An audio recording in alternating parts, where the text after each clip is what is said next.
وسوريو صراحة غير من الزمالك. تحس من لعيبة النادي الزمالك ان هم مرتاحين معاه مع طريقته، يعني بيبقوا نازلين فرحانين ان هم بيلعبوا، مفيش ضغوطات عليهم، لان هو موقفهم زي ما بيقولوا، موقفهم على رجليهم. ولكن زي اي فرقة الزمالك فيه ايجابيات وفيه عيوب. فمن ضمن من ضمن الايجابيات ان زيزو رجع تاني مع سوريو للتألقه تاني زي السنة اللي فاتت.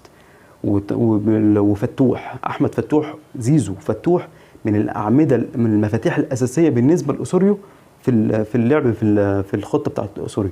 اسوريو بيعتمد على ثلاث مدافعين. طبعا هو كان الفتره اللي فاتت عشان حسام عبد المجيد كان مع المنتخب الاولمبي، كان بيلعب مصطفى الزناري، وكان بيلعب بمحمد عبد الغني، وكان بيلعب بحمزه المسلوسي. في رايي ان طبعا بعد ما حسام عبد المجيد رجع، هو هيفاضل ما بين مصطفى الزناري وبين المسلوسي، هيشيل واحد منهم ويرجع تاني حسام عبد المجيد